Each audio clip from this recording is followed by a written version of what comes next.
Umaga pa lang ginigising na kami. Ay, sarap mag-inat ng tsok-tsok na yan. Ako, talaga, tamad na tamad talaga ako eh. Gusto ko pa mahiga, ayoko pa kasing bumamon. Ang aga-aga naman kasi pinapapamon na ako eh, ayoko pa nga trabaho.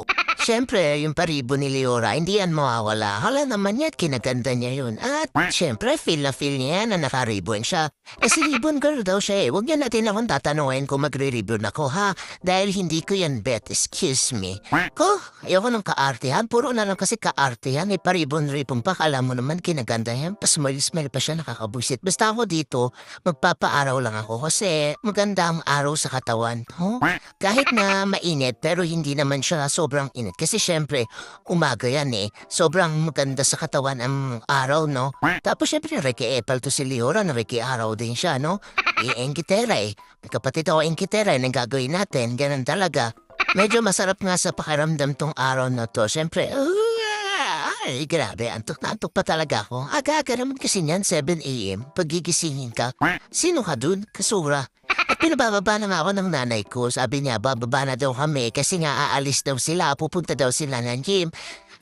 Nag-siesta nga ako dito eh. Namamahinga nga ako eh. Gusto ko pa nga matulog dito sa araw eh. Kakasura. Siyempre wala naman akong choice kundi bumaba dahil nga siyempre magpapaalam kami kung ako lang. Kung ano, may init talaga yung ulo ko pero pinipigilan ko yung pasensya ko, pinapahaba ko kasi masyado pang maaga. Iniwan na nga kami ni mama dito sa bahay at si Leora may binibili niyan. Sabi niyan, bili mo ako nito, bili mo ako niyan, bili mo ako. Kala mo naman marami siyang pera, kakasura. Iniiwan nga kami ni mama at saka ni dada dito sa loob ng bahay. Tapos nilalagyan niya natin kami ng inumin na malamig para kapag nauuha kami tapos wala sila, meron kaming inumin sa loob ng bahay.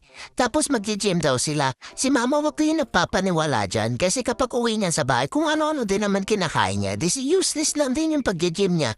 Dito kayo kay dada maniwala. Yon, may disiplina yan. Si mama, nako, kayo maniniwala dyan. Ang taba-taba niya, nilaki-laki nga ng bilbil niya eh. Nung nakauwi nga sila mama at si dada, naglaban natin siya ng mga stop toys ni Leora at saka iba kong stop toys. At pagkatapos, pinakain niya din kami. Aba, simut sarap yan. Siyempre, may malunggay yan, may brown rice, may beef, may dog food. Siyempre siyempre nabusog na ako, di ba? Siesta na ako dito sa upuan at nagdinilay-nilay na lang. At siyempre, umakit kami sa taas para bisitin si Dada. Nga. Siyempre si Leora, yung tunay na nambubuisit kay Dada, hindi ako, nakikiano lang ako, nagmamando lang ako. Bawin mo to, lampasuhin mo yan. O ganon, di ba? Ako bustito eh. Ayan nga lang yung nalaban ni mama sa sobrang daming laruan ni Leora. Tingnan nyo naman, isang basket yan. Isang box yan, di ba? Noong nakatapos si Dada at saka si mama, no, mga obligasyon nila, sabi niya sa akin, huwag daw kami mag-aircon. Ha? Ano? Nagpapanik ako. Paano ba naman? Paano na ako? Paano mag-i-aircon? Tapos sabi ko kay mama, mag-i-electric fan. Our poor. Ayoko lang ganito. Gusto ko mag-aircon. Ayoko nang nasa electric fan. Paano naman aga-aga niyo kong ginising tapos mag-electric fan niyo ko? No way!